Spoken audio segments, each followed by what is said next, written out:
সকলোৰে খবৰ ভালনে বেয়া? ভালনে বেয়া? তেতিয়ালে মোৰ লগত সকলোৱে একেলগে ক'ব, ভাৰত মাতা কি, ভাৰত মাতা কি, নৰেন্দ্ৰ মোদী, নৰেন্দ্ৰ মোদী। বহুত বহুত ধন্যবাদ। আজিৰ সভাত আমাৰ মাজত উপস্থিত থাকি আমাক সকলোকে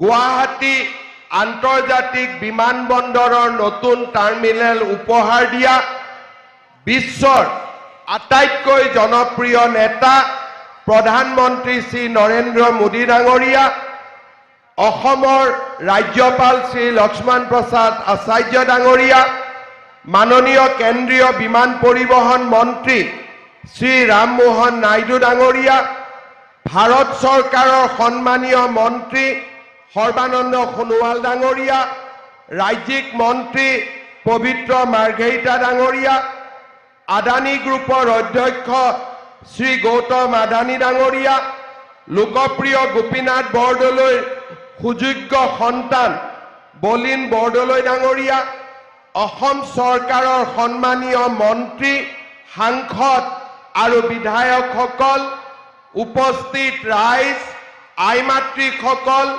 আৰু যুৱক যুৱতী বন্ধু বান্ধৱীসকল, আজি আমাৰ ৰাজ্যখনৰ বাবে এটা গৌৰৱ আৰু আনন্দৰ দিন। অলপ আগতে ভাৰতৰ মাননীয় প্ৰধানমন্ত্ৰী শ্ৰী নৰেন্দ্ৰ মোদী ডাঙৰীয়াই ভাৰত ৰত্ন লোকপ্ৰিয় গোপীনাথ বৰদলৈ আবক্ষ মূৰ্তি উন্মোচন কৰিছিলে আৰু তাৰ লগে লগে গুৱাহাটী বিমানবন্দৰৰ নতুন টাৰ্মিনেল বিল্ডিঙৰ শুভ উদ্বোধন কৰিছিলে। আমি সকলোৱে জানো যে আন্তৰ্জাতিক বিমানবন্দৰৰ এই টাৰ্মিনেলটো অসমৰ বাঁহেৰে ইয়াক নিৰ্মাণ কৰা হৈছে, কপৌ ফুলৰ আৰ্হিৰে ইয়াক নিৰ্মাণ কৰা হৈছে আৰু কাজিৰঙাকে ধৰি আমাৰ ৰাজ্যখনৰ জৈৱ বৈচিত্ৰ্য সন্মুখত ৰাখি এই সুন্দৰ টাৰ্মিনেল বিল্ডিং নিৰ্মাণ কৰা হৈছে। এই টাৰ্মিনেল বিল্ডিং কেইবছৰমান আগলৈকে অসমে এনেকুৱা অত্যাধুনিক টাৰ্মিনেল বিল্ডিং দেখা পাব তাক আমি চিন্তাও কৰিব পৰা নাছিলোঁ। আজি প্ৰধানমন্ত্ৰী নৰেন্দ্ৰ মোদী ডাঙৰীয়াৰ আশীৰ্বাদত আজি আমি গুৱাহাটীত এনে এক বিমানবন্দৰ লাভ কৰিছোঁ যে ই দেশৰ ভিতৰতে এটা অন্যতম সুন্দৰ বিমানবন্দৰলৈ ৰূপান্তৰিত হ'ব। আমাৰ গুৱাহাটী বিমানবন্দৰত 1,30,00,000 যাত্ৰীয়ে বছৰত অহা যোৱা কৰাৰ সুবিধা পাব আৰু তাৰ লগে লগে এই বিমানবন্দৰৰ আৰু নতুন টাৰ্মিনেল বনোৱাৰো ব্যৱস্থা ইয়াতে সন্নিৱিষ্ট কৰা হৈছে। এই টাৰ্মিনেল বিল্ডিঙৰ লগে লগে আমাৰ ইয়াতে এটা এৰো হাব 60 একৰ মাটিত নিৰ্মাণ কৰা হ'ব। হোটেল, কনভেনশ্যন চেণ্টাৰ বিভিন্ন ধৰণৰ ইয়াত সংযোজন হ'ব। নিবনুৱা যুৱক যুৱতীক কৰ্ম সংস্থাপনৰ বাবে MRO, পাইলট ট্ৰেইনিঙৰ বাবে সিমুলেশ্যন চেণ্টাৰ, এনে বহুত ব্যৱস্থাই এই গুৱাহাটী বিমানবন্দৰত আমি দেখা পাম। প্ৰধানমন্ত্ৰী নৰেন্দ্ৰ মোদী ডাঙৰীয়াৰ প্ৰচেষ্টাত আজি আমাৰ ৰাজ্যখনে চৌদিশে আগবাঢ়িছে। যোৱাবাৰ তেখেত আমাৰ মাজলৈ আহিছিল, আমাক গুৱাহাটী ৰিং ৰোডৰ উপহাৰ দিছিলে। কেইমাহমান আগতে তেখেতে আমাক আহি নুমলীগড় সুধানগৰত বাঁহৰ পৰা ইথানেল বনোৱা এটা নতুন ব্যৱস্থা, নতুন কাৰখানা আমাক উপহাৰ দিছিল। এইবাৰ প্ৰধানমন্ত্ৰী নৰেন্দ্ৰ মোদী ডাঙৰীয়াই গুৱাহাটী বিমানবন্দৰৰ টাৰ্মিনেল উদ্বোধনৰ লগে লগে অহাকালি তেখেতে নামৰূপলৈ যাব আৰু নামৰূপতো 12 লাখ মেট্ৰিক টন উৎপাদন কৰিব পৰা এটা সাৰ কাৰখানাৰ ভূমি পূজন প্ৰধানমন্ত্ৰী ডাঙৰীয়াৰ কৰকমলেৰে আৰম্ভ হ'ব।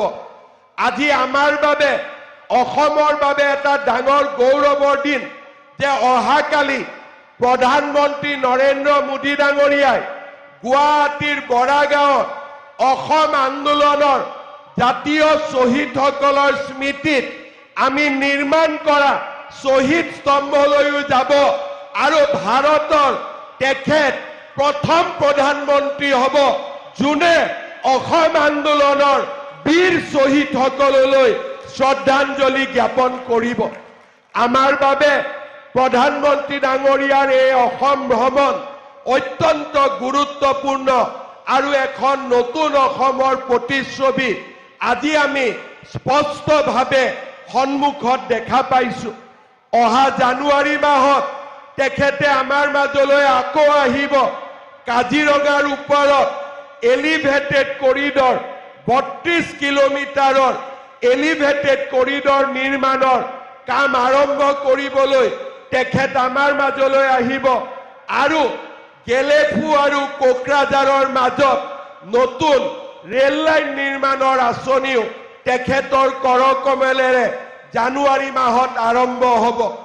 জানুৱাৰী মাহতে তাৰ পিছত ফেব্ৰুৱাৰী মাহত আমি প্ৰধানমন্ত্ৰী ডাঙৰীয়াক অসমলৈ আকৌ নিমন্ত্ৰণ কৰিছো যাতে তেখেতৰ কৰকমলেৰে গুৱাহাটী আৰু উত্তৰ গুৱাহাটীৰ মাজত থকা ব্ৰহ্মপুত্ৰ দলঙৰ শুভ উদ্বোধন হ'ব পাৰে আৰু বৰাক উপত্যকাত নতুন দলু বিমানবন্দৰৰো আধাৰশিলা স্থাপন হ'ব পাৰে। আমি অসমীয়াই এই সময়ছোৱাত যিমান উন্নতি দেখিছো কেতিয়াও আমি আগতে ইমান উন্নতি দেখা নাছিলো। এই উন্নতি আমি কাৰ বাবে দেখা পাইছো?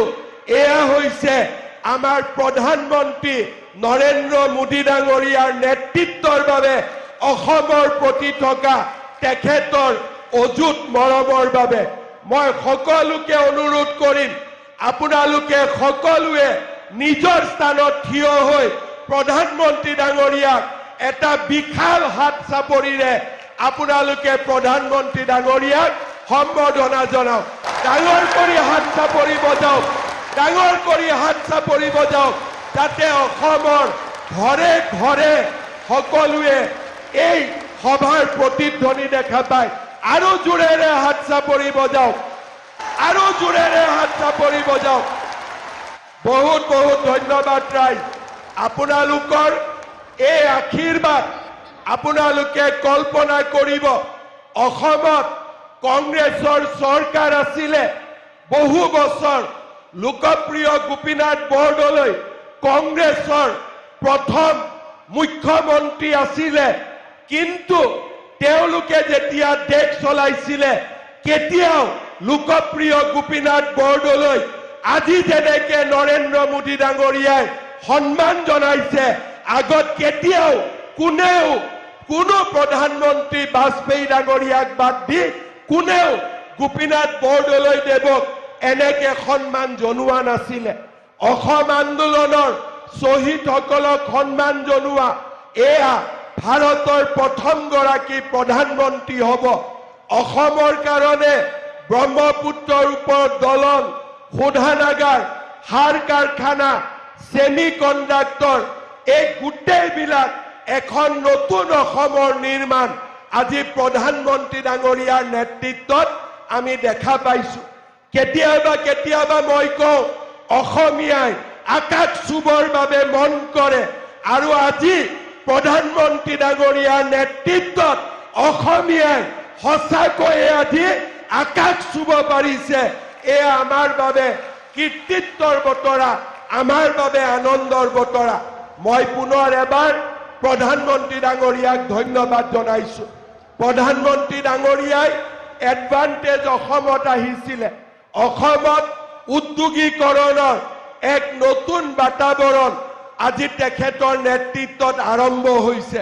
মই প্ৰধানমন্ত্ৰী ডাঙৰীয়াক জনাবলৈ পাই ভাল পাইছো যে এডভান্টেজ অসমৰ পিছত এটাৰ পিছত এটাকৈ অসমলৈ বিনিয়োগ আহিছে আৰু আজি মই অত্যন্ত আনন্দিত যে আমাৰ আদানী গ্ৰুপে অকল মাত্ৰ বিমানবন্দৰে নহয় আমাৰ ৰাজ্যখনত 1 লাখ কোটি টকাৰ বিনিয়োগ কৰাৰ বাবে তেখেতসকলে আজি সংকল্প লৈছে মই এই সুযোগতে তেখেতসকললৈ ধন্যবাদ জনাইছো ভাৰত চৰকাৰৰ অসামৰিক বিমান বিভাগৰ মন্ত্ৰী শ্ৰী ৰামমোহন নাইডু ডাঙৰীয়াকো মই ধন্যবাদ জনাইছো আৰু মই আশা কৰিছো যে আজি গুৱাহাটী বিমানবন্দৰৰ এটা টাৰ্মিনেল নিৰ্মাণ হ'ল তেওঁলোকে কৈছে যে 2032ত আমি দ্বিতীয় টাৰ্মিনেল নিৰ্মাণ কৰিম কিন্তু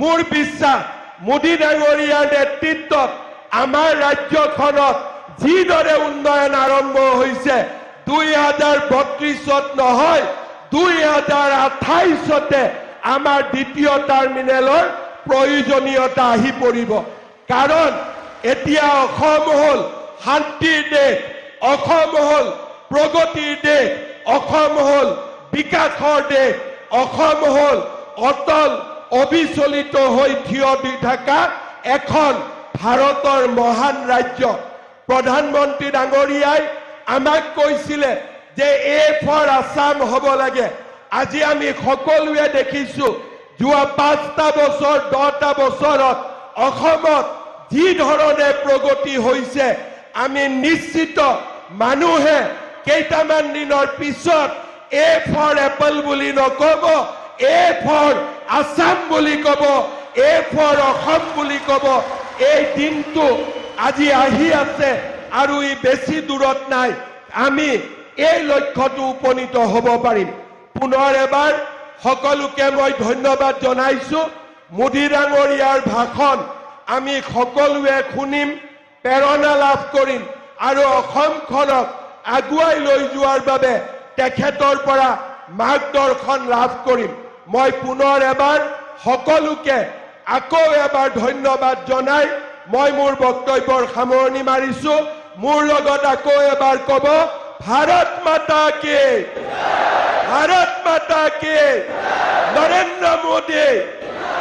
নৰেন্দ্ৰ মোদী বহুত বহুত ধন্যবাদ জয় হিন্দ বন্দে मातरम